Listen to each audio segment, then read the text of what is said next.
Hello guys, how are you?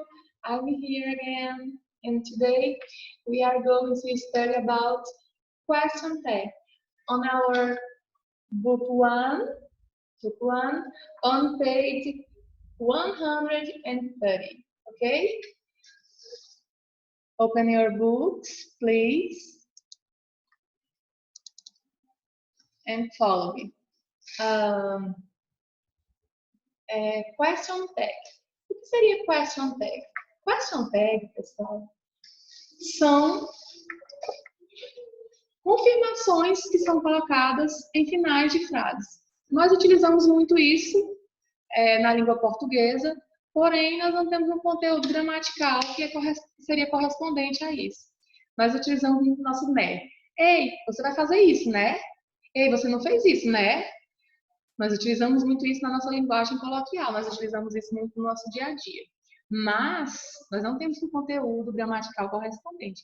Porém, na língua inglesa, esse conteúdo, ele é um conteúdo gramatical e nós vamos ver agora, e ele é de grande importância, ele é de suma importância na língua inglesa, certo? Então, nós vamos estudar agora. Acompanhe comigo, por favor.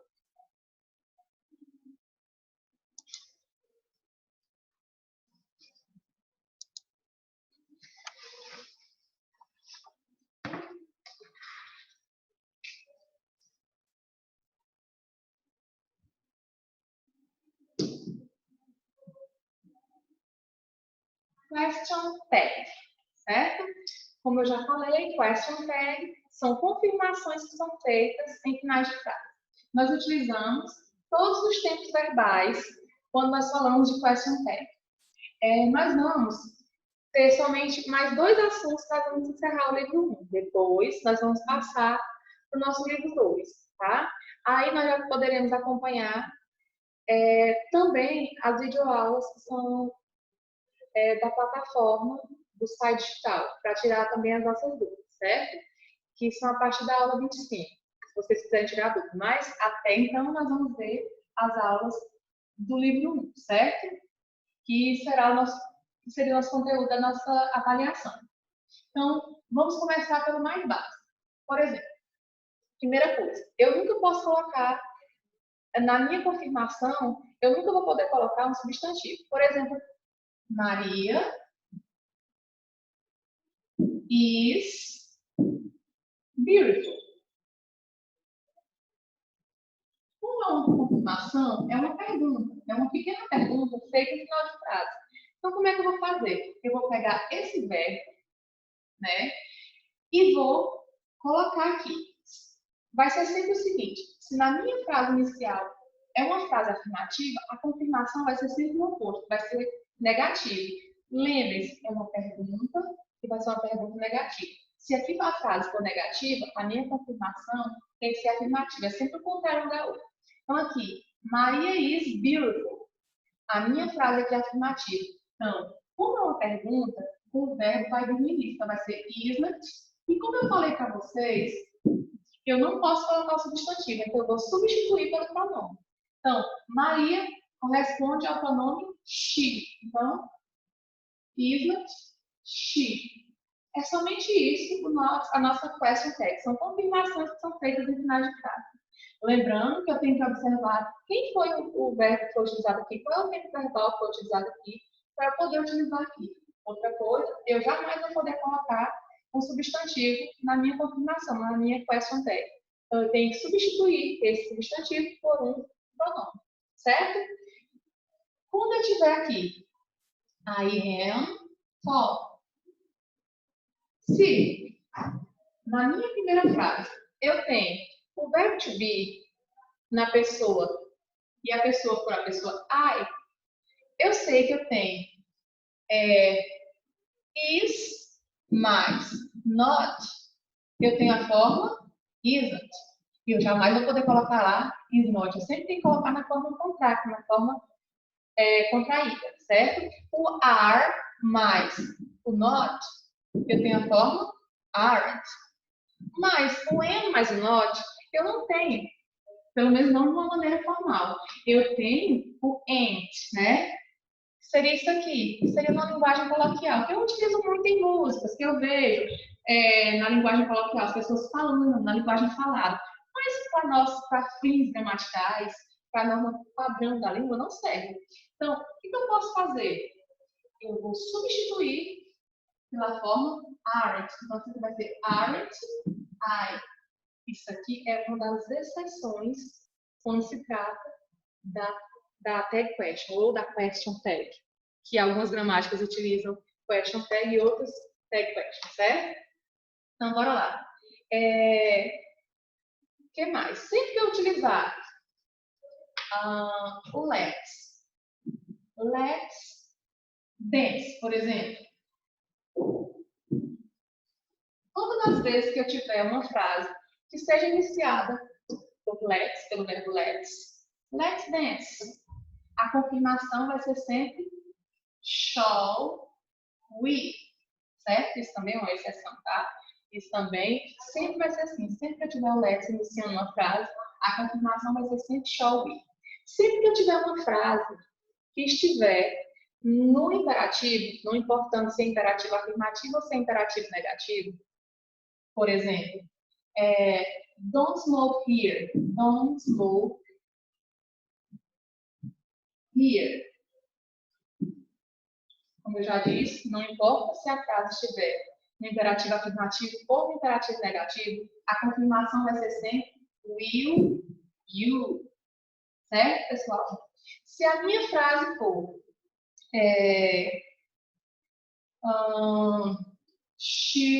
Sheila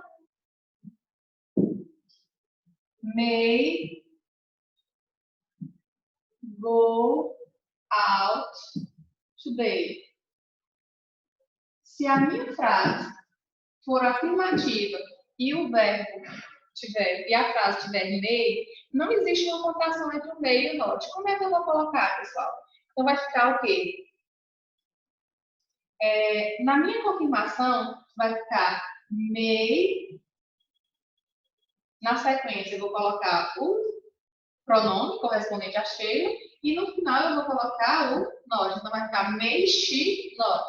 E aí vai depender de quem seja o sujeito, né? Se fosse João, may, he, not. Se fosse os the boys, vai ficar may, they, not. E assim por diante. Se aqui por acaso fosse may, not, seria normal, ia ficar may e depois o pronome. Normal. Agora, como aqui a minha frase é afirmativa, então vai ter que ficar sempre o may, o pronome e depois o not. Entendido? O que mais que nós temos de exceções? Se a minha frase, na minha frase, eu tiver o this ou eu tiver o that, o que vai acontecer, pessoal? Quando, por exemplo, this ou that is a cat. Quando eu for fazer a confirmação, como é que eu vou fazer? Eu não posso colocar o this ou that na hora de colocar a tag question. Como é que eu vou fazer? Primeiro, se aqui está is, aqui vai ficar isn't. Como eu não posso colocar o this ou that, no lugar dele eu vou colocar o it. Entendido? Se aqui eu tiver o these ou o those are cats. São os plurais, né, desses dois pronomes demonstrativos. Na hora de fazer a confirmação, de colocar a tag question, o que eu vou fazer? Eu vou substituir, então vai ficar aren't, eu vou substituir o these or o those por they. Certo, pessoal? Então, aqui são algumas particularidades das tag question ou das question tag. Certo, pessoal? Então, question tag é basicamente isso. São confirmações que são feitas em finais de frases. Alguma dúvida? Se tiverem alguma dúvida, vocês podem interagir comigo no grupo, podem fazer perguntas. Existem algumas situações que às vezes é difícil da gente saber do que se trata, como é que fica a tag question, porque a gente não sabe se localizar direitinho, como é que tempo verbal que está, como é o caso do Simple Past e do Simple Present. Então, tem algumas, por exemplo, quando eu coloco assim, só um momento, vou pegar uma parada.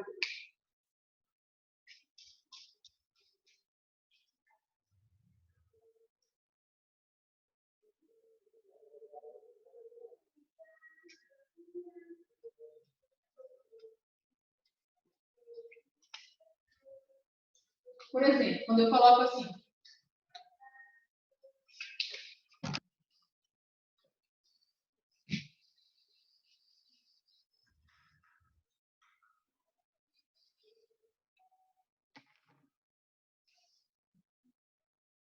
Anna has a brother. Anna has a brother. Nesse caso aqui, pessoal, não dá para a gente saber ao certo qual é o tempo verbal. Às vezes alguma pessoa... Mas qual é o verbo auxiliar que eu vou utilizar? Como uma frase afirmativa, não aparece o auxiliar. Eu vou ter que me localizar. Eu sei que esse verbo está no simple present. Quem são os auxiliares do simple present? Os auxiliares são do, ou does, don't, ou doesn't. Como eu estou falando de Ana, Ana corresponde a she. Para he, she ou it, os auxiliares são does ou doesn't. Como a minha frase é uma frase afirmativa, na hora de fazer a confirmação, na hora de fazer a question tag, eu vou colocar doesn't. Não posso colocar Ana, eu tenho que substituir Ana por she, certo? Então, a gente tem que prestar bastante atenção nessas particularidades. Agora, se fosse na forma negativa, se fosse Ana doesn't have. Professora, como é que mudou de has para have? É porque, se for na forma afirmativa, para a terceira pessoa do singular, para he, she, it, na forma afirmativa fica has. Mas a partir do momento que a frase é negativa ou interrogativa, que eu coloco o verbo auxiliar, o verbo volta a base form. Então, doesn't have a brother. Como eu já tenho o auxiliar aqui, ó, olha como fica fácil. Se aqui está doesn't, aqui vai ficar does. Como aqui é Ana, aqui vai ficar she, does she. Então, bem simples. Isso aqui é question tag, tá, pessoal? O que é question tag mesmo? Question tag são confirmações que são feitas em finais de frase. Sempre lembrando que elas são o contrário da frase. Se a frase é negativa, a confirmação tem que ser afirmativa. E são sempre perguntas.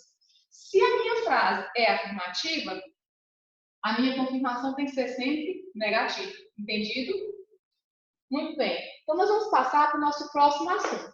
O nosso próximo assunto vai estar na página on page 136, ainda no nosso book 1, certo?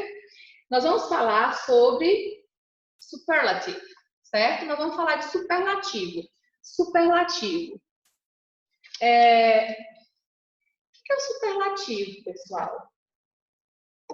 Nós já estudamos o comparativo, agora nós vamos estudar os superlativos, certo? Vamos estudar o superlativo. Qual a diferença entre comparativo e superlativo?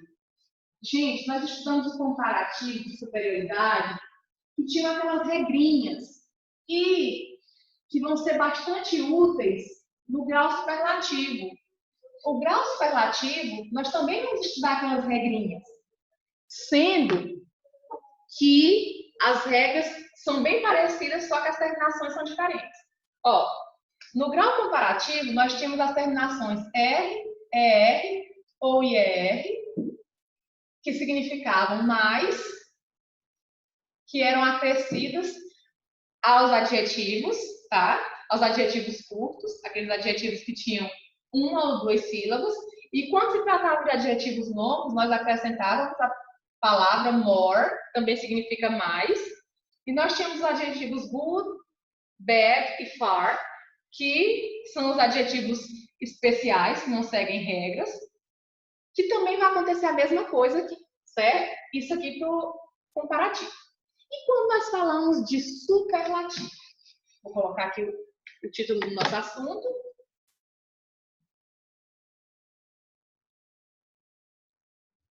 Superlativo, certo? O nosso superlativo. Vamos lembrar, então, as nossas regrinhas de superlativo. O comparativo, eu tenho dois seres para comparar. Não importando se são pessoas, são objetos, são animais, certo? E quando se trata de superlativo? Superlativo, um ser se destaca no meio de um grupo. Por exemplo, Maria é a menina mais bonita da família. A Maria se destacou por um atributo que ela tem no meio do grupo, que é a família, certo? Então, vamos ver. É a mais bonita. Sim, lembre-se, a mais bonita. O mais rico, o mais feio, o mais gordo, o mais rico, o mais pobre. Sempre tem o artigo antecedente. Todo e qualquer adjetivo no grau superlativo deve ser antecedido pelo artigo de. O que ele significa? O, a, os ou as, certo?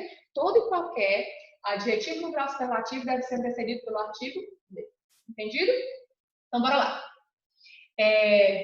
Primeira regrinha. Se o adjetivo termina em E, tipo blue, blue, que é azul, quando o adjetivo já termina em E, primeira coisa, quais são as terminações que nós vamos acrescentar? Eu já sei que o comparativo é R, R ou IR. Para o superlativo, quais são as terminações? ST, EST ou IEST. Então, ó, quando o adjetivo terminar em E, como eu já disse, todo adjetivo deve ser antecedido pelo artigo D. Então, quando o adjetivo terminar em E, primeira coisa, colocar o artigo, terminou em E, eu vou acrescentar somente a terminação ST. Blue, que é azul, the bluest, ou mais azul. Essa terminação significa mais. Junta com o significado aqui, ó. Azul ou mais azul, certo? Bora lá. Quando o adjetivo for monossílabo, terminado em consoante, vogal, consoante. Por exemplo, hot. Consoante, vogal, consoante. O que vai acontecer? Hot. Deixa eu arrumar aqui assim. Só falar. Hot. Consoante, vogal, consoante. O que vai acontecer? Primeira coisa, colocar o artigo. Vou dobrar a consoante final e acrescentar a terminação EST. Hot, que é quente. The hottest. O mais quente. Ou a mais quente, dependendo do que está se referindo, tá? Então, eu sempre dobro. Eu só não dobro quando o artigo for terminado. Aliás, o adjetivo for terminado em Y ou em W. Certo, pessoal? Entendido? Aqui nesse caso, gay significa alegre. Eu não dobro a consoante final. Eu apenas acrescento a ST. New, terminou em W. Eu também não dobro a consoante final. Eu apenas acrescento a ST. Quando o adjetivo for terminado em Y, e esse Y vier antecedido por uma consoante. No caso de easy. Easy terminou em Y, e o Y vier antecedido por uma consoante. O que vai acontecer? Eu vou tirar o Y, e no lugar dele, eu vou acrescentar a terminação IEST. Easy, que é fácil, the easiest, que é o mais fácil, certo? Que mais? O que mais nós temos de regra? Nós temos adjetivos longos. Professora, mas eu não consigo saber quantas regras. Se olhar com o adjetivo, você sabe se ele é curto ou se ele é longo. Por exemplo, quando eu falo do adjetivo intelligent, eu não preciso nem saber separar sílabas. Mas aqui, basicamente, dá para eu separar sílabas e saber que é um adjetivo longo, que tem mais de 3 sílabas. Então, quando eu tiver um adjetivo longo, o que eu vou fazer? Ao invés de acrescentar essas terminações, eu vou acrescentar antes desse adjetivo as palavras the most intelligent. Então, aqui, ó, the most intelligent, o mais o mais inteligente, ou a mais inteligente, certo? Até agora nós falamos de adjetivos curtos e adjetivos longos. Adjetivos terminados em "er", terminados em consoante, vogal, consoante, as exceções, adjetivos terminados em "ito", adjetivos longos. E nós temos aquelas exceções, os especiais. Quem são eles? São good, bad ou far.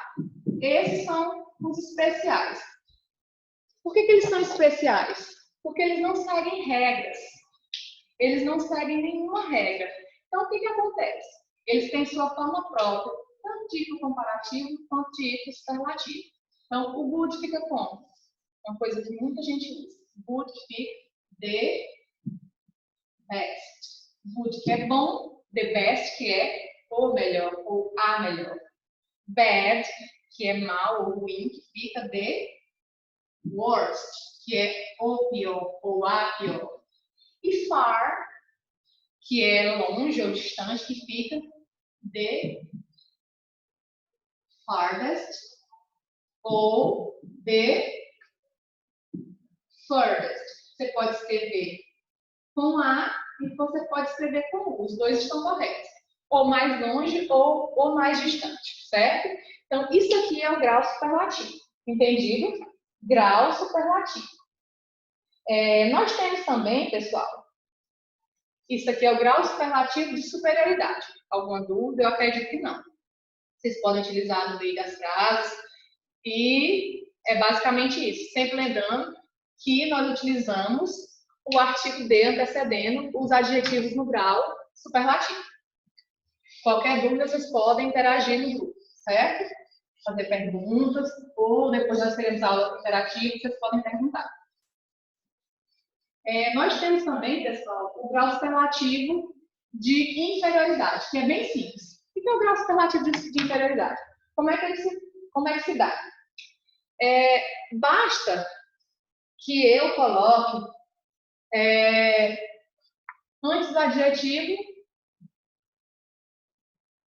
essa palavra aqui, ó, the least expensive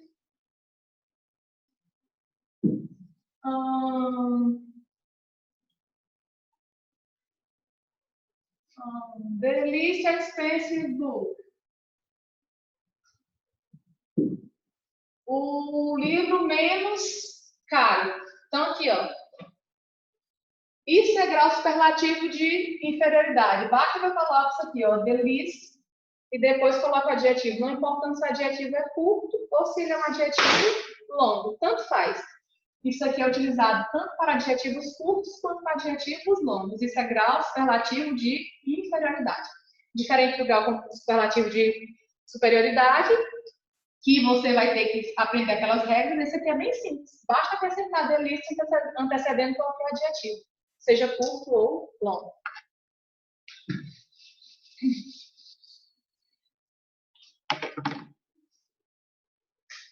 Na sequência, pessoal, nós vamos ver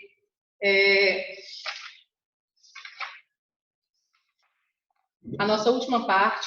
Nós vamos falar sobre os pronomes reflexivos, tá? Nós vamos falar sobre pronomes reflexivos, que está lá na página on page 144, certo? Na página 144. Nós vamos falar sobre os pronomes reflexivos, certo? Pronomes reflexivos. Entendido? Quem são os pronomes reflexivos? Vou colocar aqui para vocês no quadro. Reflexive pronouns.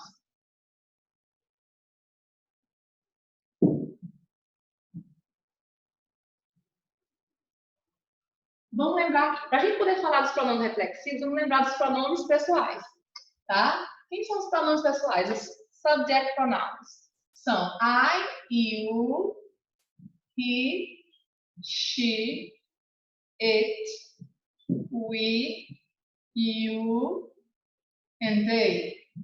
Esses aqui são os pronomes, certo? Para cada pronome pessoal, nós temos um pronome reflexivo correspondente. Quem são? São esses aqui, ó. Myself, yourself,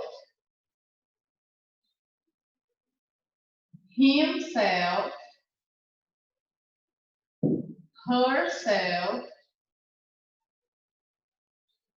itself,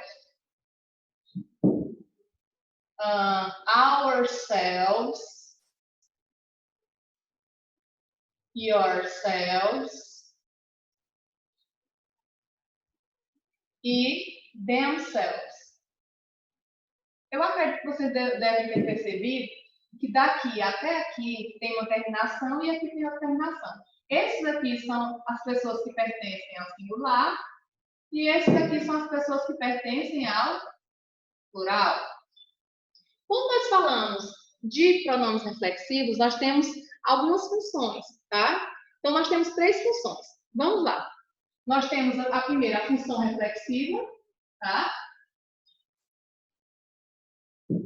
A função reflexiva, pessoal, é quando o sujeito pratica e sofre a ação ao mesmo tempo. Como é que eu consigo perceber que a função é reflexiva? Pela posição que o pronome ocupa na frase, certo? Então, vamos prestar atenção aqui.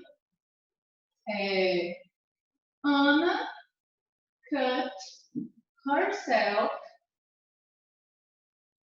with a knife. Anna cut herself. Ficou um pouco distante, eu vou colocar aqui embaixo, pessoal. Anna cut herself with a knife. Ana cortou-se com uma faca.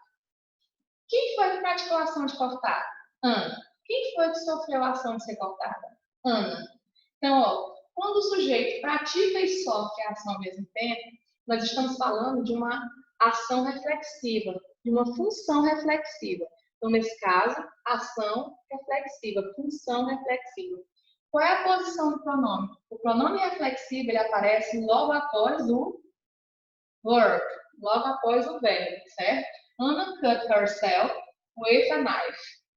Então, nesse tipo de frase, o pronome vem após o verbo e o sujeito pratica e sofre a ação ao mesmo tempo, certo? Lembrando que, obrigatoriamente, esse pronome reflexivo tem que concordar com o sujeito a quem ele se refere. Entendido? Nesse caso, a função é a função reflexiva. Eu espero que vocês tenham entendido. Eu vou virar um pouquinho mais aqui para ver se fica melhor para vocês verem aqui. A função enfática. Função enfática. Na função enfática, eu vou apagar aqui os pronomes, pessoal, para poder ficar mais fácil de explicar.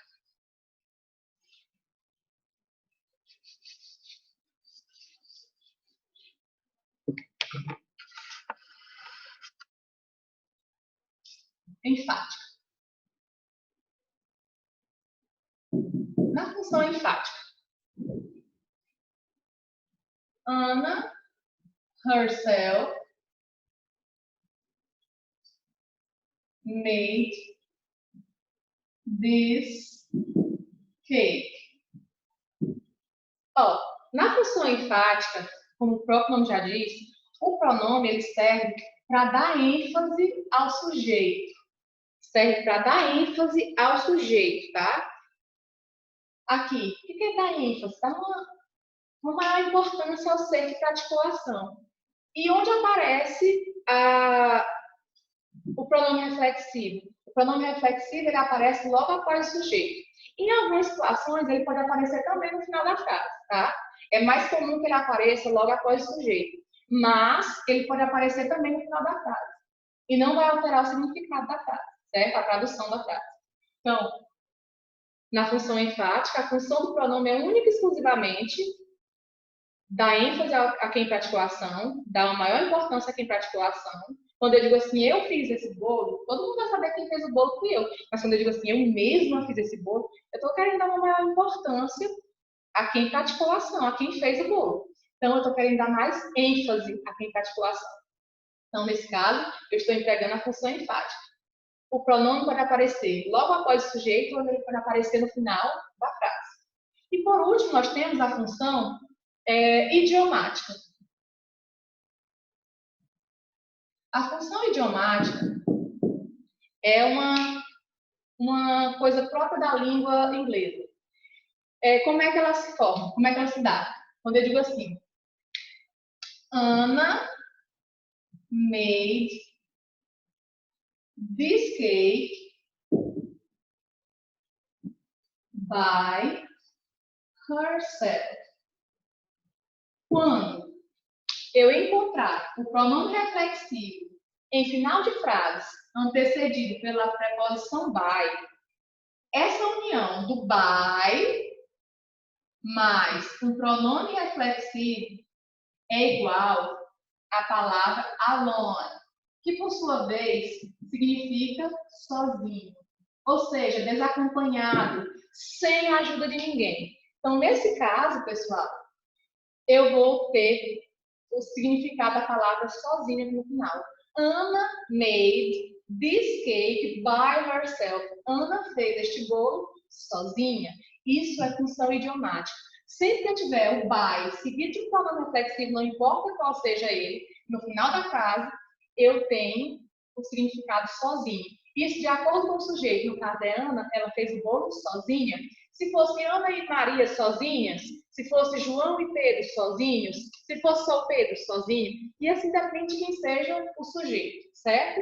Então, by mais pronome reflexivo é igual à palavra alone, que por sua vez significa sozinho, certo, pessoal? Então, quais são as funções do pronome reflexivo? A função reflexiva, onde o pronome aparece logo depois do verbo, e o sujeito pratica e sofre a ação ao mesmo tempo. A outra função, função enfática, onde o pronome pode aparecer normalmente logo após o sujeito, e a função é enfatizar o sujeito. Pode aparecer também, às vezes, no final da frase, desacompanhado do by, é claro. E a função idiomática, onde o pronome vai aparecer no final da frase, porém acompanhado pela preposição by. Certo, pessoal? Eu espero que tenha dado para vocês entenderem. E nós nos vemos na próxima aula. Na nossa próxima aula, nós partiremos para nosso segundo livro. E vejo vocês na próxima aula. See you next class. Bye, bye.